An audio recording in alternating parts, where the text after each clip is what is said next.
Physiquement, quand j'avais pas mon foulard, ça se passait bien. Mais du moment où j'ai commencé à me voiler, là, le racisme est apparu.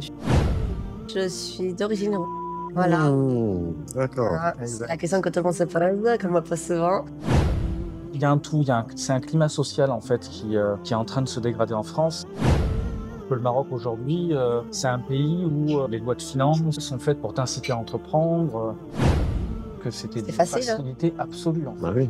On prend les billets, on prend la voiture et on y va, hein. J'ai étudié pendant 4 ans, 5 ans, j'ai entrepris pendant plus de 10 ans dans un domaine qui, je ne le savais pas, était complètement péché. Là, je t'en parle, j'en ai encore des frissons. Subhanallah. La mine claque. Assalamu alaikum, bonjour à toutes et à tous et bienvenue pour cette nouvelle interview. Aujourd'hui, je vous emmène à la rencontre de Claudia Galavan et de son mari Yacine, un couple étonnant qui a fait un choix de vie fort, quitter la région bordelaise et donc la France pour s'installer à Agadir au Maroc, où ils ont ouvert une boulangerie-pâtisserie spécialisée dans les pâtisseries 100% faites maison. Claudia est diplômée en France, passionnée, perfectionniste et avec son mari, ils ont décidé de vivre de leur passion ici au Maroc. Comme d'habitude, je vous invite à être bienveillant dans les commentaires, à leur poser toutes les questions que vous avez en tête dans cet espace. Toutes les infos utiles sont en description, l'adresse de leur boutique, leur compte Instagram pour suivre leur univers sucré de plus près. Petite précision, on a tourné cette interview dans un café et malheureusement, on est tombé sur une table de clients anglais un peu bruyant juste à côté, donc parfois, à certains moments, le son n'est pas parfait, mais ça ne devrait pas être très gênant. N'oubliez pas le like et l'abonnement à la chaîne si vous aimez ce contenu sur le Maroc, ça soutient énormément et bonne interview à tous. Assalamu alaikum, bonjour à toutes et à tous et bienvenue pour une nouvelle vidéo. Aujourd'hui, je suis avec Yacine l'a dit oui. Et Andrea Claudia Galavan. que je suis très content d'accueillir, pas chez moi, mais dans un café. Je remercie Coupa Café pour Merci Driss. ouais, merci Driss pour recevoir notre interview, notre podcast. Je suis super content de vous avoir sur la chaîne. Franchement, ça fait longtemps qu'on était en contact et que C'est je vrai. voulais vous avoir. Bah, depuis l'ouverture, c'est ça, depuis le mois d'août, Ouais, hein, ça fait quasiment, ouais, c'est Ouais. vrai ouais, que j'essaye de vous avoir parce que j'ai suivi un peu l'ouverture, en tout cas quand il y avait les travaux, quand ils annonçaient, donc, et que je suis aussi un bon client, c'est ce que je leur disais avant d'enregistrer. Et aussi parce que je voulais avoir un peu le retour de personnes qui ont ouvert un commerce de ce type au Maroc que j'avais pas sur ma chaîne. J'avais la restauration, mais j'avais pas la partie plutôt boulangerie, pâtisserie. Et donc, ça va être hyper intéressant d'avoir votre retour sur cette partie-là. Et comme j'aime bien commencer généralement sur la partie un peu perso, parcours de vie, surtout en France, on va commencer par une petite présentation, si vous pouvez vous présenter. C'est parti. Qu'est-ce qu'on fait? Je commence? Allez. Allez, donc moi je m'appelle Yacine Eloui, j'ai 38 ans, je suis né en France, j'ai grandi en France, mais j'ai toujours gardé les attaches avec le pays des parents, puisqu'on va tous les étés, et des fois même en dehors de l'été, on passait beaucoup de temps sur le Royaume du Maroc. On a visité pas mal de villes, et du coup, alors moi, à la base, je suis plus du nord du Maroc. Mes parents sont plus installés par là-bas. Et comment j'ai connu Agadir, c'est parce que j'ai eu la chance d'avoir un grand frère qui est expatrié aussi depuis plus de 10 ans sur Agadir. Donc, on est venu le voir régulièrement dans la région. Et quand le choix s'est fait de venir s'installer au Maroc, ben c'est vite Agadir qui est remonté parce que voilà, c'est une ville qui est à la fois sympathique, l'environnement est sympa.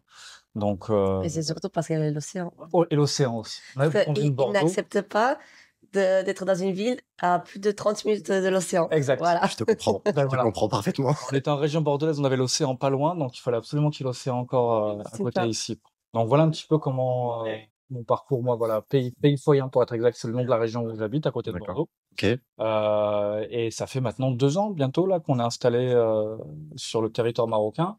Euh, alors moi, quand j'étais en France, ça avait rien à voir mon parcours. Moi, j'étais dans le domaine de l'assurance quand j'étais en France. Donc parcours assurantiel. J'ai fait mes études sur la région bordelaise, fameux bac, licence, master en assurance. Et donc ensuite, j'ai toujours bossé dedans. J'ai entrepris très rapidement. Dès l'âge de 24-25 ans, j'ai monté ma première boîte en France, secteur de l'assurance. Et quand on est venu s'installer au Maroc, l'idée, c'était d'avoir un grand changement. Euh, Pas que dans le lieu de vie, mais aussi dans le mode de vie. Ouais. Et du coup, j'ai quitté carrément le secteur de l'assurance quand on est venu nous installer ici. Du coup, Claudia, quand elle était en France, je te laisse te présenter parce que c'est l'activité qu'on a aujourd'hui, c'est plus l'activité que portait Madame quand on était en France. Donc, je m'appelle Andrea Claudia Galavan, plutôt Claudia que Andrea. Ça, c'est une anecdote quand j'étais petite, pourquoi j'ai choisi Andrea. Claudia plutôt. Du coup, j'ai 28 ans, je suis d'origine roumaine. Voilà, D'accord. voilà. C'est la Exact. question que tout le monde se pose, qu'on me pose souvent. Et je suis de Roumanie, j'y ai vécu jusqu'à mes 5 ans. Après, je suis partie en Espagne jusqu'à mes 13 ans. Et ensuite, je suis partie en France avec ma mère, ben, jusqu'à il y a pas très longtemps. J'ai fait du coup, la fin de mes études en France. J'ai fait pas mal de de domaines différents et pour finalement partir sur le CAP, pâtisserie parce que c'est ça qui me détendait et c'est là où je me sentais le mieux et surtout parce que j'ai mon mari qui est très gourmand. Du coup, j'ai fait un CAP en distanciel. J'ai passé, mes stages, mon examen et ensuite j'ai ouvert ma société, heu, en France. Sauf qu'on se sentait pas très bien, Mmh. finalement, donc je pense que c'est l'un des motifs que tout le monde pourquoi tout le monde part, de France, j voilà, c'est l'ambiance. On avait des enfants, les surtout les études. Pour les enfants, on avait mis notre fils, en petite section, il l'avait fait là-bas Ouais. et on voyait dès la petite section que ça n'allait pas. Mmh. Et comme il avait dit, il avait son frère ici avec mes nièces, et qu'on a vu leur niveau et par rapport au niveau de France, on s'est dit: «Non, il faut faire quelque chose». Donc c'était il y a 8 ans qu'on avait visité qu'il m'avait fait faire, visiter Agadir. Il y a 8 ans, on l'a visité et j'avais dit: «Eh beh, tiens, c'est ici qu'on va vivre». Il m'a dit: «Ouais, c'est ça», en rigolant et il y a pas très longtemps, je lui ai dit: «Eh, tu vois, Finalement, on est là». c'est ce qui s'est passé. Incroyable. Grave. Donc voilà. Et quand vous étiez enfant, c'était quoi votre, quotidien? Toi, tu disais que tu travaillais dans les assurances. Toi, tu avais commencé à travailler dans la pâtisserie? Tu Exactement. avais ouvert ou tu étais plutôt salarié? J'étais salariée et ensuite j'ai ouvert ma société de je faisais traiteur. D'accord, OK. Donc beaucoup d'événements, des commandes, ainsi de suite. D'accord, OK. Et donc vous aviez une vie plutôt sociale installée, la famille, les amis, tout le monde sur place? Tout. Exactement. Moi, j'ai les parents de Claudia étaient à moins de 20 minutes de la maison. Mes parents, c'était pareil, c'était à 30 minutes de la maison. J'ai mon petit frère qui est encore en France et pour le coup, j'avais ma grande sœur qui était là-bas, mais qui nous a rejoints au Maroc entre-temps. C'est pas mal. Elle s'est elle-même expatriée, donc sur la région de Marrakech, pour le coup. Et non, non, franchement, en France, socialement, très bien installé, très bien intégré même, pas de problème d'intégration particulière. C'est plus, on va dire, une ambiance, générale qui se dégradait. Mmh. Moi, comme je t'ai dit, moi, je suis né en France, j'ai toujours, contrairement à Claudia qui est arrivée en France, plutôt à l'âge de 13 ans, mais moi, je suis né là-bas, j'ai grandi là-bas. J'ai jamais eu de souci on va dire, de grands problèmes de racisme, quoi. Il y a Ouais, un racisme latent, en France, ça mais comme il y a partout au final, ouais. partout dans le monde.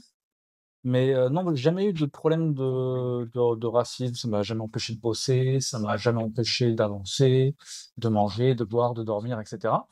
Mais De ouais, l'ambiance en général, on va dire. c'est ça, l'ambiance en général. J'ai l'impression que il y a un tout, c'est un climat social en fait qui est en train de se dégrader en France. Alors, est-ce que c'est un pays qui est resté sur ses acquis sociaux et qui au final s'est dit: «Tiens, tout fonctionne, on bouge pas et ça reste comme ça»? Il y a plusieurs petites anecdotes, hein. Si on prend par exemple le secteur hospitalier, en hôpital, quand tu as des enfants en bas âge, que tu as un enfant qui a 8-9 mois, que tu arrives à l'hôpital et que tu dois rester une dizaine d'heures Mmh. à patienter, à attendre, sans avoir d'informations, sans forcément avoir une réelle prise en charge, bah, tu commences à te poser des questions. Tu te dis vraiment: «Est-ce que tu es vraiment dans un pays développé, un pays où tout va bien?» et cetera, quoi. Alors il y a pas que le milieu hospitalier, hein, c'est une parenthèse, hein, mais on va dire qu'il y a plein d'autres choses. Le boulot, comme je t'ai dit, nous on est des entrepreneurs à la base. Donc quand tu entreprends en France, quand on t'explique que quand tu te lèves tôt pour aller bosser et cetera et que tu gagnes 1 € et qu'à la fin de la journée, il t'en reste que 40 centimes, bah, parce qu'il y a eu pas mal de charges qui sont venues se Ouais, ouais. greffer là-dedans et cetera, bah, ça t'incite pas à continuer, à aller de l'avant, quoi. Que le Maroc aujourd'hui, c'est un pays où, les lois de finances, les règles sociales sont faites pour t'inciter à entreprendre, il y a des aides au niveau de l'embauche, des employés, il y a des, baisses, de fiscalité, il y a des zones franches, voilà, il y a des leviers aujourd'hui pour Mmh. entreprendre au Maroc et Ce qui est intéressant, c'est que tu n'as pas besoin non plus d'arriver avec un capital de dingue pour venir entreprendre au Maroc. Il y a des idées reçues. Je vois plein de vidéos voilà, où on te dit non, si tu viens, il faut au moins ça, il faut au moins ça. Il n'y a pas de vérité absolue. Il n'y a pas de vérité absolue. Moi, j'ai l'impression sur ce sujet-là. Ça dépend de ce que tu veux faire. Ouais, ça dépend de ce que tu veux faire, ça dépend de ce que tu veux. Alors, je dirais plutôt, moi, quand tu viens t'installer au Maroc, savoir ce que tu veux faire, Et ce que tu vas faire, c'est très différent. ouais, mais surtout savoir ce que tu ne veux plus faire. Moi, je dirais que c'est surtout la question qu'il faut se poser, c'est qu'est-ce que tu ne veux plus faire? Et ça, c'est une question qu'on s'est posée un peu tardivement, nous, quand on est arrivé, et qui est venue au final avec le temps. Il y a des choses qu'on veut plus faire, savoir dire non, c'est compliqué. Il y a des choses, des tâches répétitives qu'on fait au quotidien qu'on veut plus faire, et parfois on a l'impression de se forcer à faire pour s'adapter à la vie de la société, des codes qu'on a aujourd'hui. Je dirais qu'aujourd'hui, c'est pas forcément une vérité absolue, quoi. Alors, tout à l'heure, tu avais dit que quand tu étais petit, tu n'avais pas subi tout ce qui est racisme et tout ça. C'était pas mon cas. Ouais. Moi, enfin, voilà, physiquement, quand j'avais pas mon foulard, ça se passait bien. Mais du moment où j'ai commencé à me voiler, là, le racisme est apparu. Tu l'as senti, là. Exactement, que ce soit physiquement, dans la rue, dans les commerces, faisant les courses, c'est surtout après avoir eu mes enfants. Et c'est quelque chose que je ne voulais pas que mes enfants vivent. Donc, on s'est dit, pourquoi rester dans ce climat-là, alors qu'on peut changer de pays. Enfin, moi, ça va être mon 4e pays depuis que je suis toute petite. Bon, tu en rajoutes un ou plus, un ou deux, c'est pas grave. Ce qui était compliqué, c'était Yacine surtout. Ouais. Parce qu'il avait sa famille là-bas. Moi, en France, j'ai seulement ma mère. Après, j'ai mon père en Roumanie, j'ai ma famille en Espagne, en Italie, un peu partout. On est des voyageurs. C'était très compliqué pour Yacine de quitter la France, surtout sa famille, parce qu'il est très attaché à la famille. Mais moi, je lui ai expliqué que je ne veux pas que mes enfants vivent ce que moi j'ai vécu, ce que les autres peuvent vivre. Parce que quand on va dehors, on nous pointe du doigt, toi t'es un tel, toi t'es un tel, donne-moi, enfin, voleur, s'il vous plaît, qu'est-ce que, voilà. C'est cliché, moi, je voulais pas les faire vivre à mes enfants. En fait, tu avais le double cliché, le cliché roumain et en plus Exactement. le cliché musulman. Ouais. Et nous, on en rit beaucoup, hein, parce que il y a eu, voilà, on peut avoir un côté de dérision là-dessus. Quand la communauté roumaine a commencé à s'installer en France, il y a eu beaucoup de blagues, voilà. Ouais, bien sûr. Maintenant, les Arabes, on va être tranquilles, les Roumains sont arrivés, ils vont nous laisser tranquilles. Et je me souviens d'une phrase qu'on a eue, on plaisantait, mais c'était un humour serein, on va dire. Quand on a eu notre premier enfant avec Claudia, on s'est dit, t'imagines, quand il va arriver à l'école en France et qu'il va dire que mon père est marocain, que ma mère est roumaine, est-ce que tu te rends compte des vannes que ça peut attirer. Exactement. Donc, et au final, quand on est arrivé au Maroc, on s'est rendu compte que le rapport qu'a le Marocain envers le Roumain est pareil, énormément différent que le rapport qu'a le Français avec le Roumain. Ouais. Ici, quand je dis que je suis roumaine, les gens, ils sont agréablement surpris. Donc, ils me félicitent, ils m'encouragent. Roumaine et musulmane. Exactement. C'est ça qui est. Le Marocain, il doit se dire, Agib, tu vois. Et pour la petite histoire, moi, quand j'ai rencontré Claudia quand on s'est marié, elle était déjà convertie. Convertie par pure conviction personnelle. Ouais, parce que souvent, les gens disent, ouais, c'est pour lui que tu t'es converti, ainsi de suite, mais ça, en fait, rien du tout. Quand je l'ai rencontrée, elle portait le voile. D'ailleurs, c'est ça qui m'avait intrigué à l'époque. Ça peut m'avoir intrigué chez elle. Et au final, voilà, quand on a avancé ensemble, et c'est vrai qu'aujourd'hui, c'est marrant parce que c'est plus elle qui m'a porté le Maroc comme une évidence, alors que les gens pourraient croire que c'est l'inverse, mais pas du tout au final. En France, Les apparences sont trompeuses, comme on dit. En France, franchement, on avait posé. Ça veut pas dire qu'on était dans la difficulté. Là, pareil, là-bas, on bossait, on était propriétaire de notre boutique et de notre maison. On avait des enfants scolarisés, ça se passait bien. Il n'y a pas eu on va dire, d'éléments déclencheurs qui ont fait que, tiens, on quitte la France. Pas du tout. C'est vraiment une addition de plusieurs choses. Le boulot, les enfants, le bien-être. Effectivement, si on devait résumer, c'est bien. Et les enfants. Voilà, c'est surtout pour les enfants. Pour justement, en France, si tu veux leur apprendre l'islam, on va te regarder bizarrement, on va faire des enquêtes sur toi, on va te mettre sur une liste, ainsi de suite. Et je voulais pas ça. Je voulais pas ça, donc on s'est dit, viens, on va au Maroc, ils apprennent à l'école, il y a des centres spécialisés, ils pourront vivre leur religion correctement. Et si à l'école, Pendant, il y a quelques jours, là, pendant quelques semaines, pendant le Ramadan, tu avais des cours pour le Tarawih, ils les emmenaient à la mosquée, ils leur expliquaient pourquoi. C'est sûr que ça, tu l'auras pas en Exactement. France. Je me rappelle, du coup, c'est l'année dernière, c'est il avait fait la moyenne section à l'école ici. Et pendant le ramadan, maman, il y a ma maîtresse, elle a fait Allah Akbar pendant que nous on mangeait. Il était content Ouais, bah oui.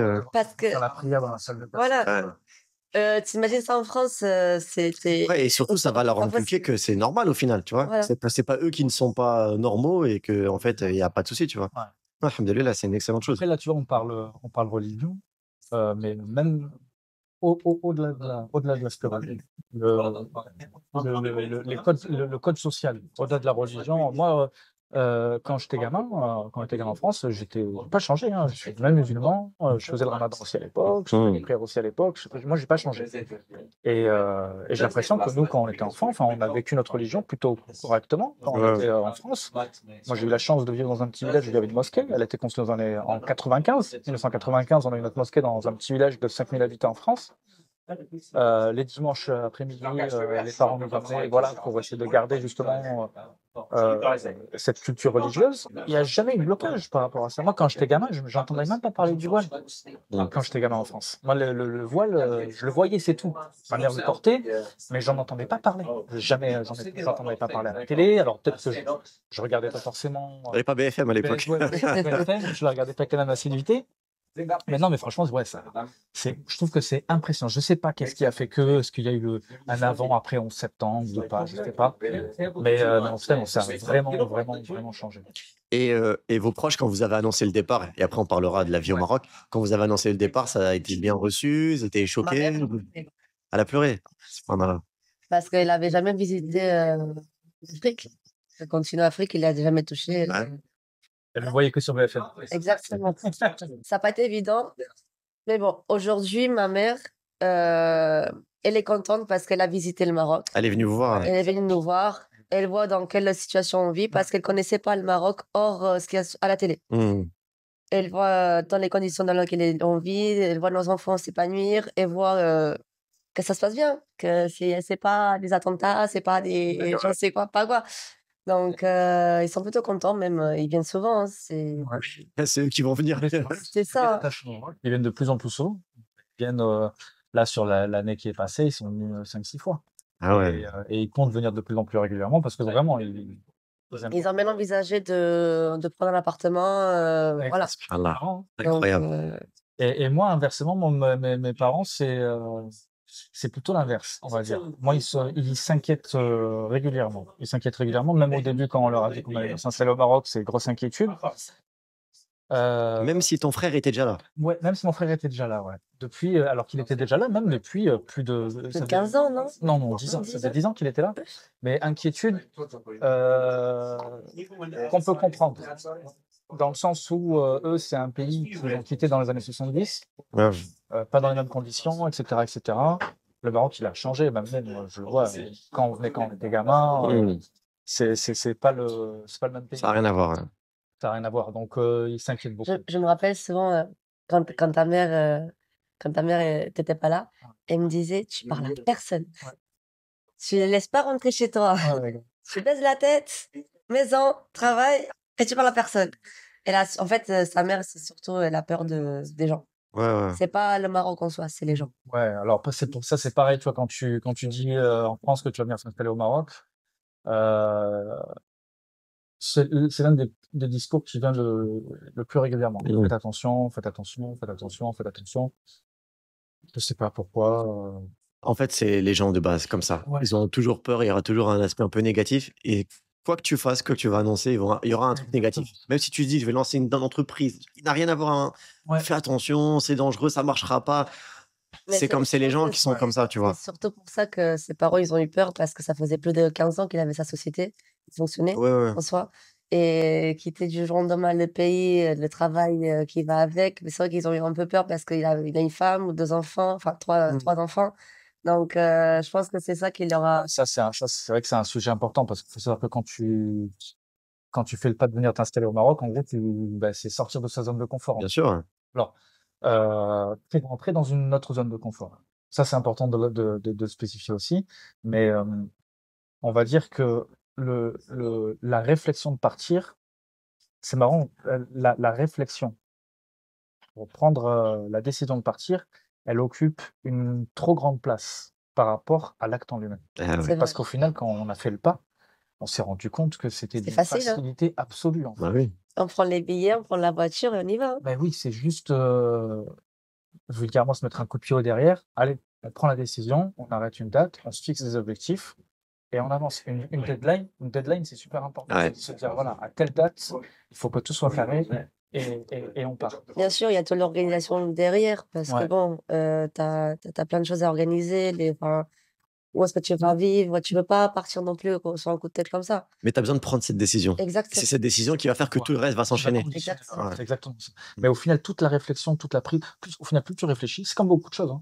Plus tu réfléchis, plus tu risques de passer à côté de certaines prises de décision qui Et doivent être prises d'opportunités également. rapidement. Ouais, carrément. Parce que plus tu attends, plus tu vas perdre Ouais. d'opportunités ou même, plus tu attends, plus tu vas dire: «J'attends Mm. encore». Tu te rappelles que, on avait pris la décision, on était sur le canapé, on s'est dit: «On attend encore une année».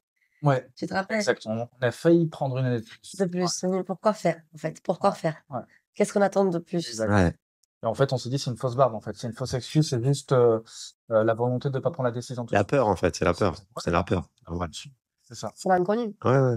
En soi, tu quittes un quand tu visites le Maroc en vacances, c'est pas la même chose que quand tu y vis. Bien sûr. Mm. C'est vrai, ça. Ça, c'est dur au début, ouais. Ouais, Quand tu démarres la vie au Maroc, Ouais. de parce que sortir un peu.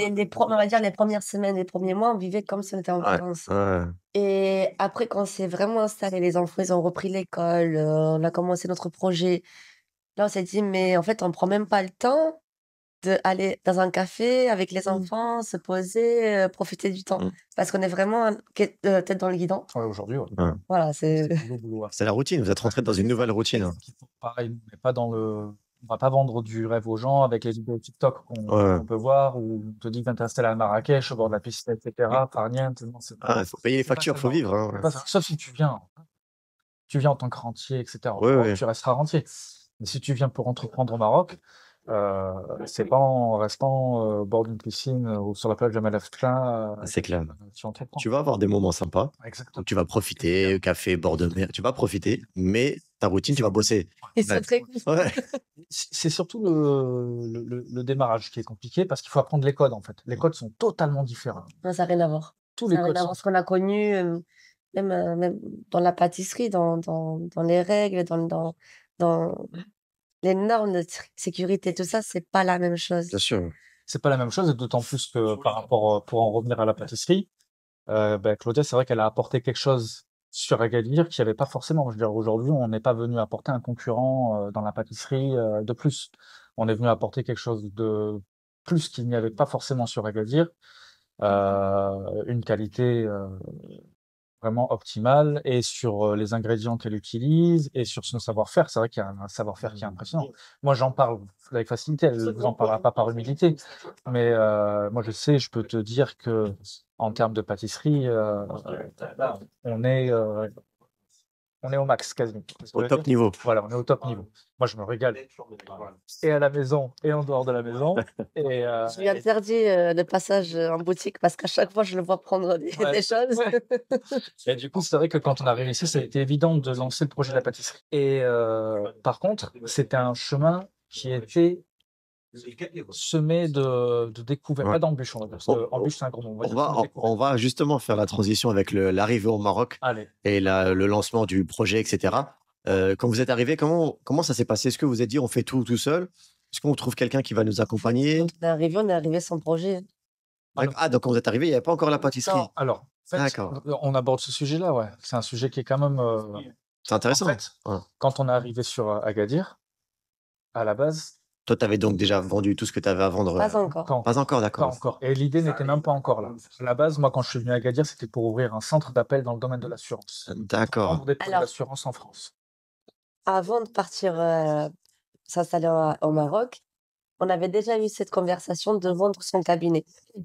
Sauf que, réflexion, on s'est dit, on va s'installer au Maroc, on ouvre le call center Et après, on verra pour le faire, pour le vendre, D'accord, ok. agrandir justement.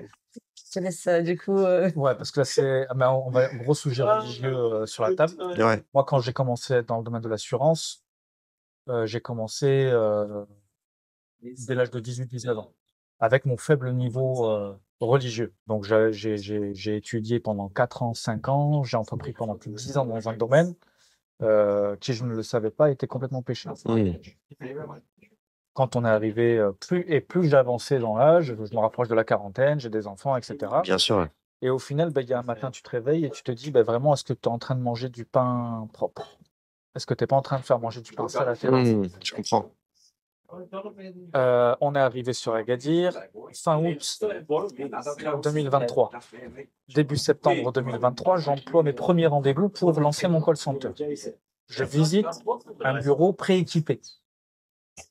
Je tombe sur un mec super sympa, expert comptable d'une 50aine d'années. On s'entend sur le loyer, etc. Et à la fin du rendez-vous, il me dit, mais qu'est-ce que tu fais exactement? Qu'est-ce que tu vends au téléphone exactement? Et je lui dis que je vends de l'assurance.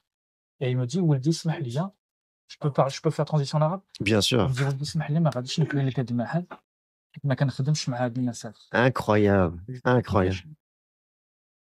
Il شوف يا ولدي, الشراب, القارو, الخمر, الريبة ما عنديش معها. Incroyable, subhanallah. En gros, il t'a dit, je ne te loue pas. Je ne te loue pas parce que je ne loue pas tout ce qui est en gros haram. Il m'a dit, L'alcool, l'assurance, cigarette. Incroyable. Mamie, vraiment, quand je t'en parle, j'en ai encore des frissons. Subhanallah. Mamie, une claque. Je te sors de ce rendez-vous-là. Je dis, mais Alice, on continue, on avance. J'avais rendez-vous par la suite avec une boîte de développement web. Je peux citer leur nom. Ils sont très professionnels, ils font du bon boulot aussi. Energy, je ne sais pas si tu connais. Bien sûr, Nicolas. Voilà, Je connais Nicolas. J'ai rendez-vous avec eux. Pareil, au moment du rendez-vous, ils n'étaient pas encore au courant de mon activité. Je voulais générer des prospects sur le web pour faire de l'appel. Hein. Ils sont très, très, très qualifiés en plus. Exactement. Donc, je me pointe au rendez-vous, je rencontre les mecs là-bas, super sympa et tout. Et le mec, je voyais dans son visage qu'il était désolé pour moi. Et il me dit, subhanallah, tout ça dans la même semaine. Incroyable. Il me dit, voilà, je suis désolé. Mais vraiment, je lui dis quasiment mot à mot la même chose. Ton activité, je touche pas parce que c'est. Allah, incroyable. Là, je sors de là-bas. J'appelle personne. Je vais me poser dans un café, je me rappelle. Et je me suis posé, mais vraiment 2 bonnes heures, tu vois. Mais vraiment à me reconcentrer sur moi-même. Et le lendemain, séisme à Agadir, en septembre. Hein. Ouais, fameux séisme, bien sûr. Ouais, c'était là. À ce moment-là, on est au 7e étage à Islande. Je ne l'oublierai jamais. Même quand je passe devant, j'ai l'impression de revivre la même chose. Ça, voilà, bon, je te passe les détails. Hein. J'ai habité en plus là-bas, donc je connais très bien. Garantir que ça a bougé comme pas possible. On se retrouve sous la table du salon, en train de shed, etc. Et à descendre cet escalier avec moi, avec ma fille dans les bras. On pourrait parler des heures en parler. L'anecdote dans le truc, c'est que Yacine avait pris la couverture du grand lit. Et pour pas effrayer les enfants, on avait la voiture dehors. Donc Yacine avait dit, parce que mon fils Idriss, il avait quoi? Il avait 4 ans à l'époque, 4 ans et demi. Qu'est-ce qui se passe? Maman, il avait peur. Donc, nous, on avait peur, mais on ne voulait pas lui montrer la peur. Yacine m'a dit, on va faire du camping dans la voiture. Il était content au final. Donc, il était très content et malgré ce qui s'était passé. Voilà, donc séisme. Donc, et là, quand tu viens à séisme, bon, je vais pas faire de la thérapie. Non, mais tu te remets en question, bien sûr. C'est le but, c'est lui qui se remet pas en question. Hein. Séisme. Et forcément, moi, j'ai fait le parallèle avec mon activité. Donc là, direct, j'annonce à Claudia que c'est fini, que je vends immédiatement mon cabinet. Moi, je me rappelle quand il était rentré justement après ce rendez-vous, son visage s'était transformé. Qu'est-ce qu'il arrive? Il m'avait expliqué, il me dit, mais toi, tu as des doutes, va voir un imam. C'est lui qui va vraiment te sortir le doute de toi. Ça fait que t'as consulté un imam à la mosquée Mohamed Khams, Talborj Agadir. Bon, c'est ça qui est bien aussi au Maroc, c'est que, alors même en France, tu as accès à ça, mais au Maroc plus facilement. Si tu as besoin de conseils sur ta vie du quotidien, j'y suis allé pour essayer parce que c'était quand même compliqué, tu vois, c'est 15 ans de bagage professionnel que tu dois balayer parce que tu arrives à un moment où tu te dis, non, c'est vraiment haram. Parce que là, c'est simple, hein, Google. Hein. Tu rentres sur Google, tu tapes assurance haram, et là, tu vas avoir une liste d'articles. Il n'y a pas de place au doute. C'est pas un sujet où tu te dis peut-être que. Il n'y a pas d'interprétation. C'est point barre. Donc, du coup, je me rends à l'évidence, je vends le cabinet. Alors, pendant un mois, après le séisme, bon, on a tous été pris, tu vois, par cet engouement social, Hmm. d'entraide, d'humanitaire. C'était incroyable. C'était magnifique. Et j'en avais besoin. C'est arrivé au bon moment, au final, tu vois, avec Ouais. l'idée de changer de métier, etc. C'était une très belle parenthèse. Il y avait des récoltes à chaque coin de rue, C'était des camions magnifique. partout. Ouais, c'était, Ouais. Dans la région de Tel ou d'Ent, Test, on a rencontré des gens qui, à la base, n'avaient rien, qui ont tout perdu et qui t'accueillent avec comme si ouais. ils possédaient. C'était impressionnant. Et donc, c'est là où, au final, on en arrive à l'évidence de vendre le cabinet.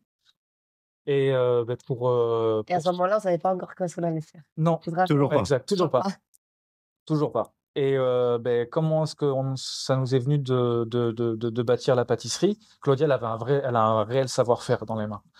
Et c'est vrai que quand, tu te rappelles quand on était sur Kenetra, ouais, on m'avait déjà dit, parce que à Kenetra, vu qu'on vivait de son métier, Hmm. j'en faisais à la maison. Donc, enfin, pour les collègues, ainsi de suite, on m'a dit, pourquoi tu n'ouvres pas Pâtisserie. ouais. pâtisserie?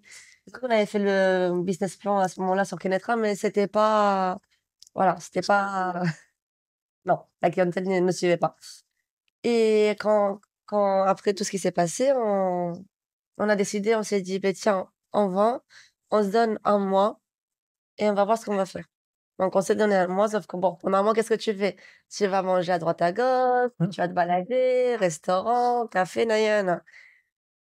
Et là, je suis dans la pâtisserie, bien sûr, je suis obligée de les voir, de les goûter. Donc, à chaque fois que je prenais une pâtisserie, visuellement, c'était beau. Franchement, c'était magnifique même. Et quand tu goûtes et que tu te rends compte que c'est pas des vraies matières premières, que tout est à base de poudre, que tout est des produits transformés, je dis non, là, c'est pas possible. Là, limite, j'avais mal au cœur de voir cette ville-là, qu'il n'y en a pas une seule pâtisserie, pas une. Il y en a une chez qui on se Ouais. servait. Est-ce que j'allais intervenir? Moi, j'en connais un qui Ouais. fait. Ouais, Franchement, voilà. Sweeties, euh, franchement, yes, Sweeties, Ah oui, Sweeties. vérité, voilà. nous, avant d'ouvrir, c'est le C'était le pionnier. C'est le pionnier, Sweeties, parce que je le connais, c'est mon ami en plus. Donc, Ah. Et Non, c'est pizza aussi. franchement, c'est celui que je me Ouais. servais quand je pâtissais. Et justement, lui, il utilisait des matières premières Exactement. nobles, etc. Et ça se voit. Ouais. Exactement. Donc, En Il y immédiat. en a deux maintenant. Il y a Sweeties et Galavan. Ils Exact. sont deux. Il y a de la place pour tout le monde. Il y a de la place, ouais, exactement. Et franchement, vous me direz après, mais je pense qu'il y a vraiment de la place. Mais il y a- Agadir, ça il y a- grossit. Non, mais il y a Il y a encore de la place. il y a Ouais. Il y a Cooking Lab aussi mais eux, ils sont plus viennoiserie. Ouais, Oui. exact. Mais c'est vrai qu'il y a de la place. Mais, Il y a de la place. mais tu sais, moi je pense que c'est dans le milieu de la restauration en général. Alors la pâtisserie, c'est une branche de la restauration, mais dans la restauration en général, la restauration qualitative, Ouais. il y a encore De la place, ouais. Exact. il y a eu une grosse vague de fast-foods ouverts sur le Maroc. C'était vraiment la mode pendant un temps. Mais aujourd'hui, au Maroc, comme dans le monde entier, hein, les gens ils commencent à se renseigner sur ce qu'ils mangent, qu'est-ce qu'il y a dans leur assiette, C'est vrai. quels produits ils utilisent, etc. Et c'est vrai que quand tu as lancé le projet, rapidement, tu t'es fait rapprocher par les fournisseurs de matières premières. Et puis, bon, tu vois, au final, les matières avec lesquelles une grande partie travaille, on ne va pas citer de nom, on ne va pas casser. C'est pas l'objectif. Hein. Ouais, bien sûr. Voilà, parce qu'il en faut pour tout le monde au final. Ouais. Il en faut pour tout le monde. Oui, et pour tous les prix surtout. Bien sûr, c'est ça aussi. Exactement. Et donc là, tu commences à Ben là, je me suis gamberger. dit, ben tiens, on va faire un test. Parce que je ne voulais pas m'adapter à Agadir. J'ai essayé de faire des pâtisseries ou des gâteaux avec des matières premières locales, sauf que gustativement, je ne retrouvais pas ce que je voulais. Je ne retrouvais pas moi. Et je me suis dit, mais tiens, on ouvre Instagram, on va lancer une pub, on se fait démarcher ou pas, on va voir. Donc, à peine on ouvre Instagram, Et la suite de cette histoire après le commencement sur Instagram est à découvrir la semaine prochaine pour une partie 2. Je pense que vous allez énormément apprécier ce qui va rester, notamment les galères administratives, l'ouverture, tous les tracas au niveau des ressources humaines. Bref, vous allez kiffer. Rendez-vous la semaine prochaine, Inch'Allah, pour la partie 2. En attendant, je te laisse avec d'autres interviews à découvrir sur les MRE qui sont rentrés au Maroc et qui se sont confiés à moi. À la semaine prochaine, Inch'Allah. Prenez soin de vous, prenez soin des autres. Assalamu alaikum.